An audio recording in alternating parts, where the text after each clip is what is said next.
Hello guys, welcome to Pakistani real reaction. तो कैसे हैं आप सब? उम्मीद है आप सब बढ़िया होंगे और मजे में होंगे। मेरा नाम उधर से मैं हूं मुबशिर। सो गाइस, म्यांमार के 30 किलोमीटर अंदर एयर स्ट्राइक करके भारत ने हिला दी दुनिया। तो भाई साहब, भारत ने फिर से एक दफ कर दिया। म्यांमार के 30 किलोमीटर अंदर जाके स्ट्राइक की और उड़ा दिए भाई भारतीय दुश्मन। पहले दुश्मन ये वही और जाके उड़ाया म्यांमार के 30 किलोमीटर अंदर घुस के। भाई ये है भारत भाई, इसको कहते हैं सुपर पावर वाला माहौल। क्या हुआ सारा कुछ जानते हैं। पाकिस्तानी मीडिया बहुत डरा हुआ है। तो स्टार्ट। एक तरफ जहां देश और दुनिया भर में हर्षोल्लास के साथ दिवाली का त्योहार मनाया जा रहा था, तो उसी वक्त खबर यह आई है कि भारत ने सर्जिकल स्ट्राइक की है म्यांमार पर। जी हां, यह खबर मिल रही है और इसी को लेकर अपडेट्स ये भी आ रही हैं कि भारत ने ड्रोन अटैक किया है। भारत का साइलेंट रिटेलिएशन NSCN KYA और कुछ उल्फा के एलिमेंट्स के ऊपर म्यांमार के अंदर। फिर से उल्फा ये पहला स्ट्राइक नहीं है और ये आखिरी भी नहीं होगा। यहाँ पर सबसे पहले मैं यही चीज बोलना चाहता हूँ, जुलाई 2025 में कुछ ऐसी चीज पहले भी हुई थी।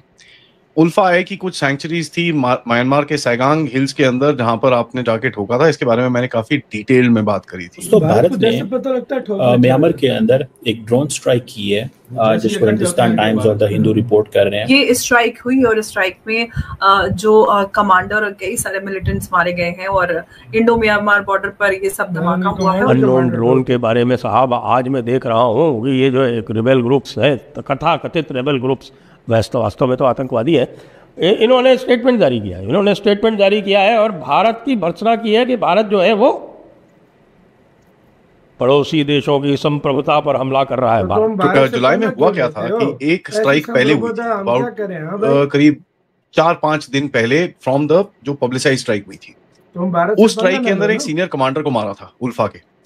जब वो सीनियर कमांडर को मारा तो इन लोगों ने फिर एक फ्यूनरल अनाउंस करा। उसके बाद ये सारे वहां पर इकट्ठे हुए, फ्यूनरल हुआ, रात को ये लोग दारू वारू पी के सोए और रात को इनके ऊपर बमबारी की गई। मुझे ऐसे लगता है, व्हाट आई अंडरस्टैंड या व्हाट आई रियलाइज, कि इंडिया की पॉलिसी बदल गई है और पॉलिसी ये है कि use maximum military power against all those which target Indian और व्हिच हार्म इंडियन इंटरेस्ट। नमस्कार दोस्तों, हिंदुस्तान तक की एक और वीडियो में आपका फिर से स्वागत है। दोस्तों, एक बहुत बड़ी न्यूज़ निकल के सामने आ रही है। एक बार फिर से भारत ने म्यांमार के अंदर ड्रोन स्ट्राइक करी है और इस बार ये ड्रोन स्ट्राइक म्यांमार के बॉर्डर के 30 किलोमीटर अंदर तक करी है। ये पहली बार नहीं हुआ है जब भारत ने म्यांमार के अंदर स्ट्राइक किया है।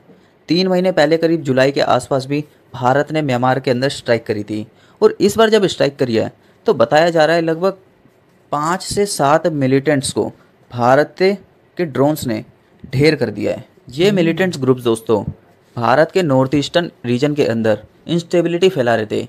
इस वजह से भारत को ये स्टेप उठाना पड़ा।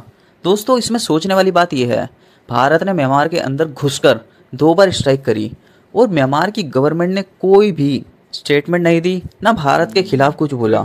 इसका जाहिर सा मतलब ये है कि म्यांमार की गवर्नमेंट भी यही चाहती है कि इन मिलिटेंट्स ग्रुप को ढेर किया जाए, साफ किया जाए, जो भारत अच्छे से करना जानता है, चाहे वो पाकिस्तान के हो या फिर अब म्यांमार के। इसमें बताया यह भी जा रहा है कि एक बड़ा लीडर भी ढेर हो गया है। कि ड्रोन अटैक तो हुए हैं और ये हुए हैं म्यांमार के एरिया में। चला जाता है भाई। 30 किलोमीटर अंदर एक कोई स्लम है जहां पे इन्होंने अपना कोई एक मुख्यालय वगैरह टाइप का बना रखा था। ये NSCN खपलांग ग्रुप जो था ना पहले, उसी के एक फैक्शन के हेडक्वार्टर के ऊपर हुए हैं। भारत का साइलेंट रिटेलिएशन NSCN KYA और कुछ उल्फा के एलिमेंट्स के ऊपर म्यांमार के अंदर। ये पहला स्ट्राइक नहीं है और ये आखिरी भी नहीं होगा। यहाँ पर सबसे पहले मैं यही चीज बोलना चाहता हूँ, जुलाई 2025 में कुछ ऐसी चीज पहले भी हुई थी। उल्फा है कि कुछ सैंक्चुरीज थी म्यांमार के सैगांग हिल्स के अंदर जहां पर आपने जाके ठोका था। इसके बारे में मैंने काफी डिटेल में बात करी थी। नाउ जुलाई में हुआ क्या था कि एक स्ट्राइक पहले हुई थी, अबाउट करीब 4-5 दिन पहले फ्रॉम द जो पब्लिसाइज स्ट्राइक हुई थी। उस स्ट्राइक के अंदर एक सीनियर कमांडर को मारा था उल्फा के। जब वो सीनियर कमांडर को मारा तो इन लोगों ने फिर एक फ्यूनरल अनाउंस करा। उसके बाद ये सारे वहां पर इकट्ठे हुए, फ्यूनरल हुआ, रात को ये लोग दारू वारू पी के सोए और रात को इनके ऊपर बमबारी की गई। स्ट्रेटजी भारत की है। अब इस बारी हुआ क्या है, जो पहला स्ट्राइक था जिसके अंदर कमांडर के ऊपर फोकस किया गया था, वो भी चीज अब बाहर आ गई है। पहले वाले स्ट्राइक, पहले जुलाई के उसके अंदर वो बाहर नहीं आई थी। अब देखिए हुआ क्या है, हुआ ये है कि असम राइफल्स की एक पोस्ट के ऊपर इन लोगों ने हमला भी करा है।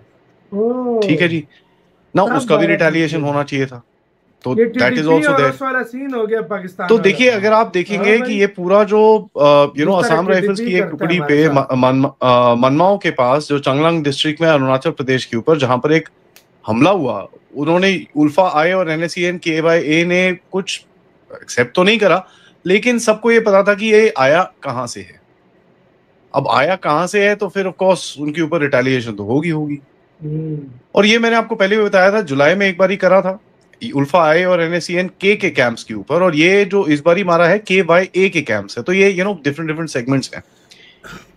पुराने वाले स्ट्राइक के अंदर नायून लाहे जो एक छोटा सा सेगमेंट है of the Naga self administrated zone inside Myanmar, Sagaing region के अंदर, वहां पर वो जो हमारे बॉर्डर के एकदम साथ में बैठता है, एंड काफी जबरदस्त उसके ऊपर स्ट्राइक्स हुए थे। उसकी फोटोग्राफ्स भी काफी आई थी, काफी जबरदस्त डैमेज हुआ था इन लोगों को।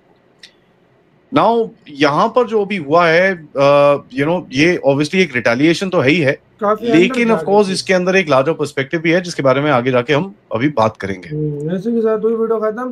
पिछली बार तो चलो बॉर्डर के पास आके उड़ाए थे, उनको मारा था, हाँ भाई, लेकिन अब 30 किलोमीटर म्यांमार अगले देश के अंदर गया, उस देश को पता भी नहीं लगा, वहां पे ठोक के चुपचाप अपना भारत। और मुझे ऐसा लगता है म्यांमार खुद कह रहा है कि भाई इसके ऊपर अटैक करो, हमारे बात है भाई, बस की बात। भारत ने उनको बोला होगा, भारत ने धमकी भी दी होगी कि भाई तू ये सुधर जा। अच्छा भाई, उन्होंने कुछ अटैक किया इंडिया के अंदर किसी जगह पे, तो भाई रिटेलिएशन तो बनता है। टाइम रात को अटैक उनके ऊपर कर दिया, तुम्हारी ऐसी की तैसी, मैं तुम्हें छोड़ूंगा नहीं। और वो भी 30 किलोमीटर अंदर, 30 किलोमीटर अंदर जाके, मतलब इंडिया ने, भारत का इसमें स्पष्ट हो गई ये बात कि हमला जो करेगा फौरन रिस्पांस मिलेगा। यानी इंडिया ने 12 घंटे भी नहीं गुजरने दिए, इंडिया ने 12 घंटे भी नहीं गुजरने दिए इंडिया ने जाकर। भाई इंडिया का सीधा स्टांस है इस टाइम, जो हमला करेगा उस देश को भुगतना। सही बात है, इंडिया ने अपनी नीति चेंज कर दी। इंडिया के ऊपर जो अटैक करेगा, जिस देश से आएगा इंडिया, उसके ऊपर अटैक। ये पाकिस्तान का TTP का सीन हो गया, जिस तरह इंडिया का इसका हुआ है। हमारे ऊपर भी वो आके मारते हैं, फिर पाकिस्तान भी ऐसे स्ट्राइक करता है, फिर वो चीखें मारते हैं। तो इसी तरह आप वो भी चीखें मारे न मारे, भारत को फर्क नहीं पड़ता। भारत ने अपने देश को जो है प्रोटेक्ट किया है, और ये भारत का हक है, और यह हर देश का हक है। इंडिया ने कहा कि मैं ये बार बार करूंगा, आखिरी जो उधर आतंकवादी उसको मार रहे था कि मैं करता रहूंगा।